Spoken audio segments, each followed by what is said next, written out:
Hola a todos, mi nombre es Kevin David Loja Sarmiento, estudiante de la carrera de Ingeniería en Telecomunicaciones de la Universidad Nacional de Loja. La tarde de hoy vamos a hablar acerca del estándar IEEE 802.11 AD. Introducción.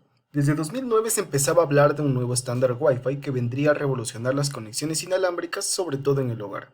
Wireless Gigabit es identificada bajo el estándar IEEE 802.11 AD y fue oficialmente aprobada en 2013. Desde entonces se ha estado esperando la certificación final. Hoy, después de una larga espera, la Wi-Fi Alliance está anunciando la certificación final de esto, dándonos beneficios de una conexión de alta velocidad capaz de ofrecer velocidades de hasta 8 gigabits por segundo. Pero esto solo es el inicio, ya que su objetivo es obtener velocidades entre 80 y 100 gigabits por segundo. Las comunicaciones inalámbricas digitales siempre exigirán más rendimiento del que está disponible, especialmente cuando varios usuarios deben compartir los mismos recursos físicos para satisfacer esta necesidad. Como vemos en el diagrama, tenemos que 802.11 AD en comparación a las otras tecnologías, su ubico se encuentra en un entorno más hogareño, más destinado a salas o una comunicación entre dispositivos más cercana, ya porque trabaja en su banda de 60 GHz, banda libre. Pero ¿por qué esta banda? Esta banda posee algunas ventajas y desventajas. Dentro de las ventajas es que al ser una banda sin licencia y libre, este rango permite más anchos de banda, con más amplitud y más altos, para mayor rendimiento. Tenemos pequeñas longitudes de onda, aproximadamente de 5 nanómetros, haciendo posible el uso de antenas o antenas más compactas. Su transmisión es muy difícil de interceptar, lo que la hace más segura. Por último, la formación de haces se puede utilizar para concentrar la potencia del receptor. Desventajas: atenuación del campo libre muy alta en esta banda, teniendo atenuaciones en términos de distancia en 1 metro de 68 dB y de 10 metros de 91 dB.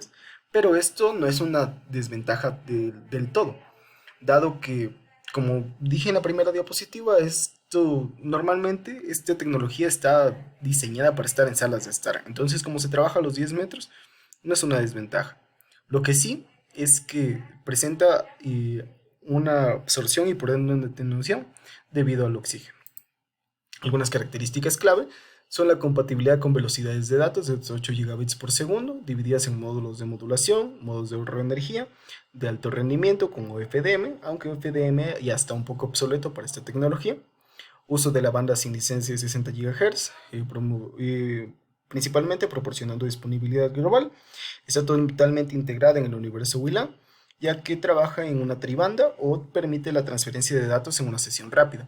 Sus aplicaciones típicas son pantallas inalámbricas, HDTV, conexión inalámbrica a PCs, carga de imágenes desde una cámara a una PC, y su formación de haces se basa en optimizar la potencia en el receptor, proporcionar una ganancia de la antena y superar la interferencia. Otros conceptos que hay que tener en cuenta mucho es las configuraciones típicas de los dispositivos. ¿A qué me refiero con dispositivos? Notebooks, tablets, smartphones, wireless displays TVs, wireless peripheral, AP o estaciones docking. Hay características únicas de estos dispositivos que nos pueden decir si es que pueden ser compatibles o no, funcionar bien o no. Características importantes a considerar: el rango de cobertura o rango de sensibilidad, los sectores de la antena, la tasa de transferencia efectiva o throughput, el tipo de tráfico o los vectores de la antena. Además de eso, con unas características clave, es las velocidades de varios gigabits, las cuales se logran al tener hasta 32 antenas en el dispositivo y en el punto de acceso, creando dinámicamente haces muy estrechos que son muy directivos. Tiene también una máxima eficiencia, que tiene un rendimiento hasta 5 veces mayor que su predecesor 802.11 AC. Además, la solución 11AD de Qualcomm Technologies ofrece una transferencia de conexión casi perfecta entre 802.11 AC y AD, y la experiencia 5G utilizando M-Wave de 60 GHz. La capa física 802.11 AD nos introduce un concepto importante: el conocido como PHY Multi-Gigabit Directional, DMG. El estándar 2016 define nuevos MSS para aumentar la velocidad de datos para el modo de portadora única, utilizando modulación 64 como QAM. También hace uso de otro concepto importante, el cual es el beamforming, o el intentar enfocar la señal hacia un usuario en concreto. Canales. El ancho de banda nominal del canal es 2,16 GHz. La banda Industrial Science Medic útil alrededor de 60 GHz, 57 GHz a 66 GHz. Está regulada de manera diferente en varias regiones del mundo, tal como vemos en este gráfico. Se tienen bandas para China, Japón, Sur Corea o Unión Europea o Estados Unidos, todos de un rango específicos. Dentro de estos conceptos tenemos tres PI diferentes. No es necesario que todas estas implementaciones tengan los tres modos sí o sí, pero se debe considerar dependiendo de su codificación y modulación.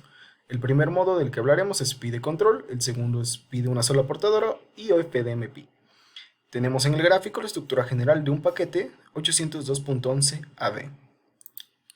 El primero, PI de control. Este modo se utiliza para intercambiar mensajes de señalización y o control para establecer y monitorear conexiones entre los distintos dispositivos. Utiliza modulación BPSK y el preámbulo STF es más largo que los otros paquetes, tal como vemos en el preámbulo del paquete.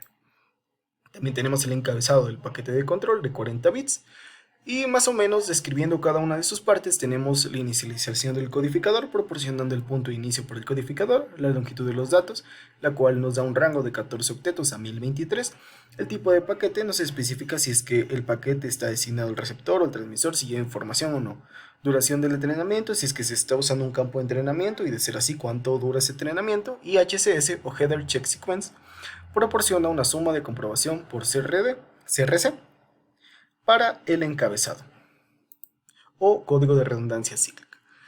Tenemos el paquete de control.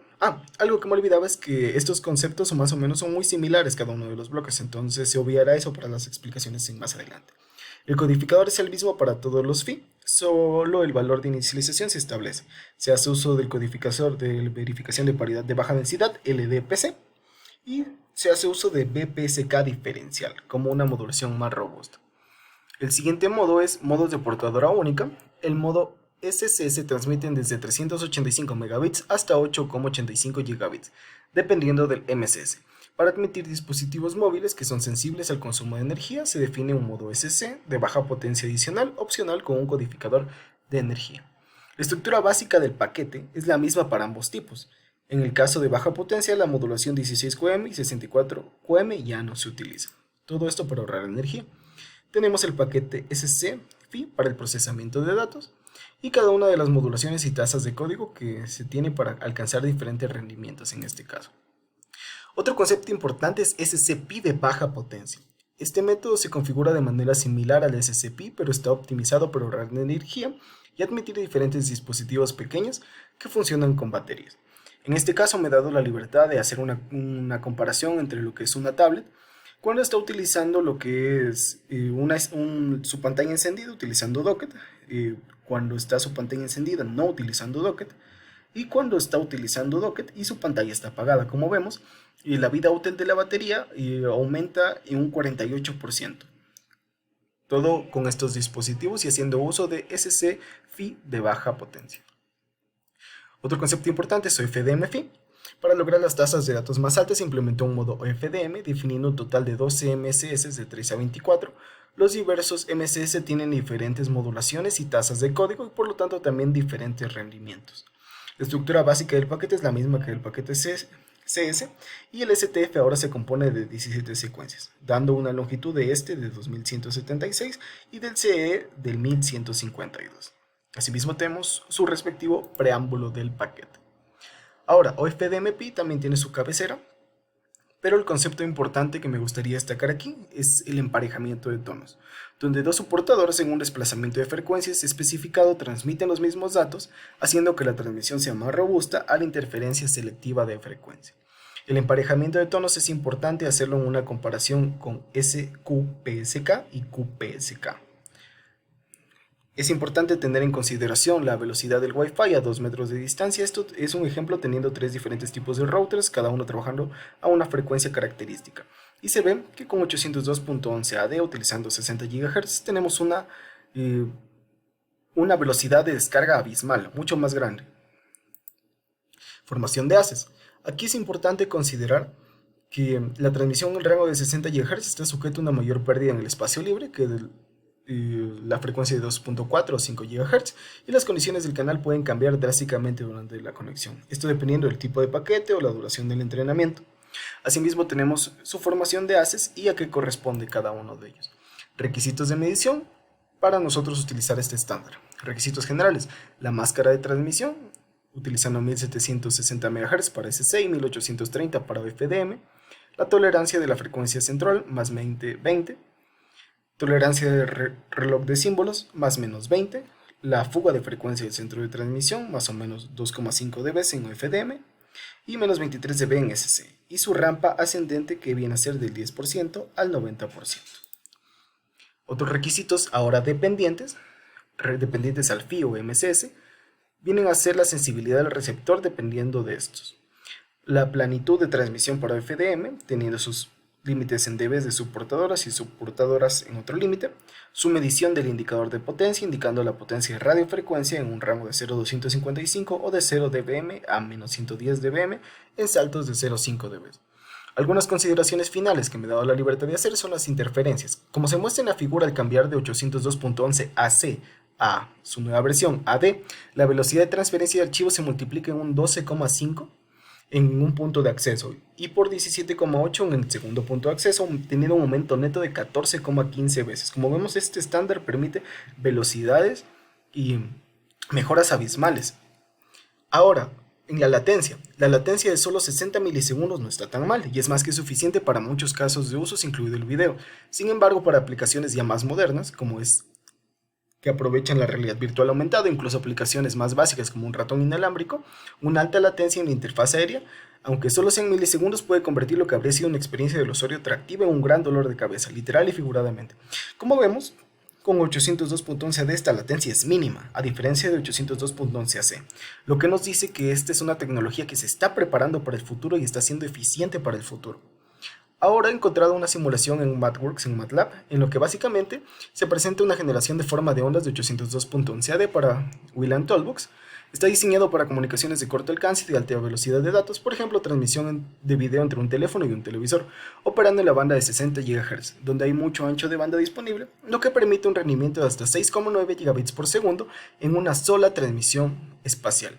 Wayland Toolbox proporciona funciones para el diseño, simulación, análisis y prueba de este estándar.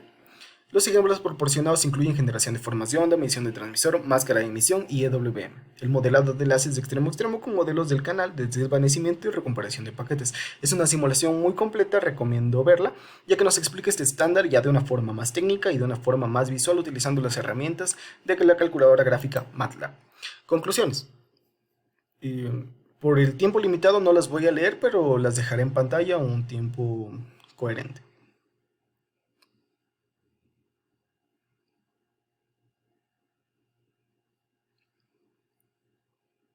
Asimismo tenemos las recomendaciones y una forma de resumir todo esto es que el estándar 802.11 es una tecnología inalámbrica de alta velocidad que es adecuada para aplicaciones de corta distancia, que requiere una gran cantidad de transferencia de datos. Si bien tiene limitaciones en términos de alcance, sigue siendo una tecnología prometedora que puede mejorar la experiencia del usuario en el hogar y en el lugar de trabajo. Tenemos la bibliografía utilizada y papers extra usados. Hemos utilizado bibliografía de Science Direct, de IEEE, de ResearchGate o ya más información técnica de fabricantes como Qualcomm. Eso ha sido todo en esta ocasión. Muchas gracias.